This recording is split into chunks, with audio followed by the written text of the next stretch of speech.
How does a wedding photographer turn into a headline-making criminal in Texas? Buckle up. This one is a big yikes. All right, let's get into it.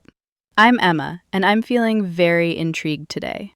Fascinated/horrified, which is my brand, you know.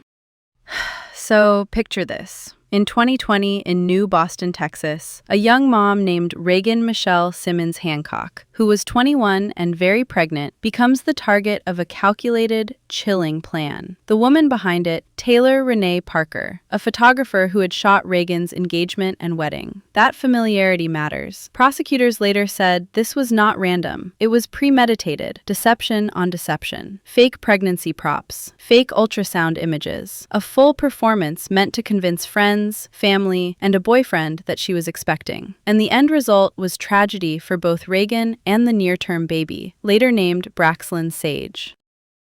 Before we go further, I have to tell you about something that still lives rent-free in my head. Years ago, I'm at this very cute rooftop event, and there's this guy flexing about being a creative director at a top fashion house, like capitals, the fashion house. I'm side-eyeing because his vibe is mid, but the room is obsessed. He's flashing receipts on his phone, mood boards, NDAs. He's giving mysterious genius. Weeks later, a friend in PR calls me like, "Emma, honey, you will not believe this." The guy's LinkedIn was basically a Pinterest board. 0 HR records, the so-called NDA was a blank template, and he'd been circulating staged photos and fake titles. It all unraveled when someone tried to book him for a campaign and, surprise, security at the real fashion house was like, "Who is this man?" Why bring that up? Because the psychology of a long con is wild. People build scaffolding around a lie. Props, social media, witnesses who swear they saw what they were primed to see. And it works. Until it doesn't. In this case, Parker's deception wasn't about clout at a party. It was about faking a full-term pregnancy over months. A gender reveal party, maternity photos, a silicone belly, alleged due dates that kept shifting. And that escalation, to me, is the terrifying part. When a lie catches up to you, some people run, some confess, some double down. Parker doubled down in the most catastrophic way. Okay, basics in plain English. Fetal abduction is when someone kidnaps a fetus, often by violently attacking a pregnant person. Capital murder in Texas is the top tier. It applies when certain aggravating factors are present, and it can lead to life without parole, or the death penalty. Imagine a movie villain, but in real life. It is calculated, it is cruel, and it leaves no room for ambiguity. Timeline: quick and clean. In 2019, Parker started dating Wade Griffin, the boyfriend at the center of her claimed pregnancy, and she allegedly kept up the fake pregnancy for months.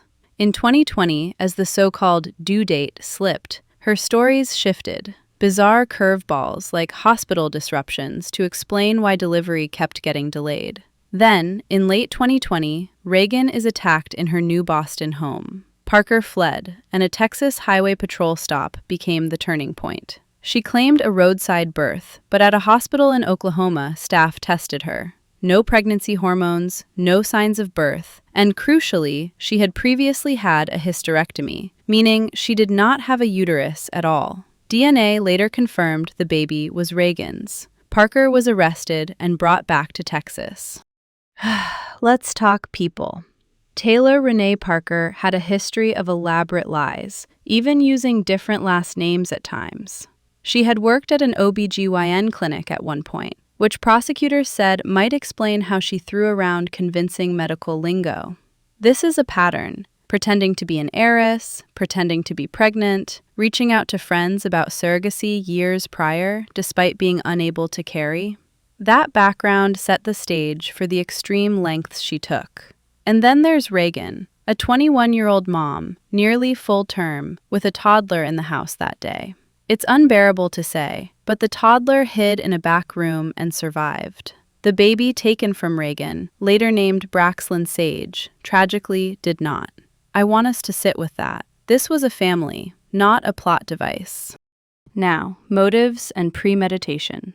Prosecutors presented a lot of evidence. Digital searches about delivering early, how to fake pregnancy, props like the silicone belly, and a delivery day that, and this is chilling, matched the day of the attack. The exactness is not a coincidence. That's coordination. According to autopsy findings, there was intense violence. I won't get graphic here, but medical testimony suggested both blunt and sharp force. One doctor, Dr. Melinda Flores, described patterns consistent with something hammer-like, though the exact tool was not conclusively identified. The point is, this was not a momentary snap. It looked planned, equipped, and brutally executed.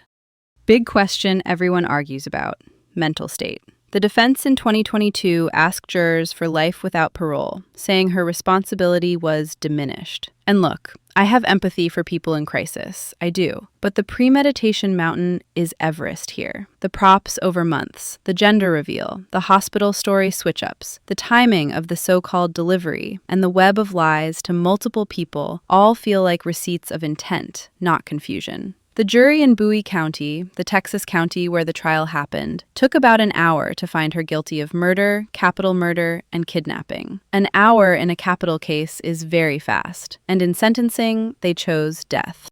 And yes, death penalty debates light up my DMs. Parker became the first woman sentenced to death in Texas since 2012, and that rarity alone kicked off huge conversation. In 2025, the state's highest criminal court rejected her appeal. And in 2026, the U.S. Supreme Court declined to review it. As of now, she's on death row at the Patrick O'Daniel Unit, a Texas facility for inmates under a death sentence. Wherever you land on capital punishment, this case is one of those outliers prosecutors point to when arguing why the ultimate penalty exists.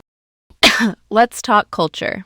The Netflix documentary Maternal Instinct dropped in 2026, a true crime doc that retraces the deception, the investigation, and the courtroom beats. I know the genre can get extra and sometimes glamorizes the darkness, but I actually appreciate when a doc leans on the receipts. Here are the texts, the searches, the timelines. Done right, it educates the public on how long cons look and why we should question impossible stories. My take? The cultural obsession with curated lives, perfect families, and performative motherhood does not cause crimes like this, but it can create pressure cookers for people who are already willing to deceive. We have to say that part out loud.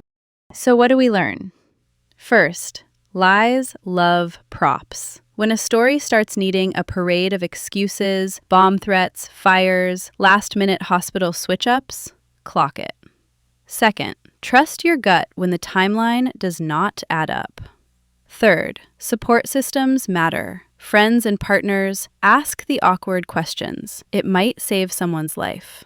And for the record, Reagan's family continues to seek accountability, including a wrongful death suit in civil court, because justice is a process, not an episode of television. Next time, we're digging into another case of high-stakes deception and betrayal. Different setup, same goosebumps.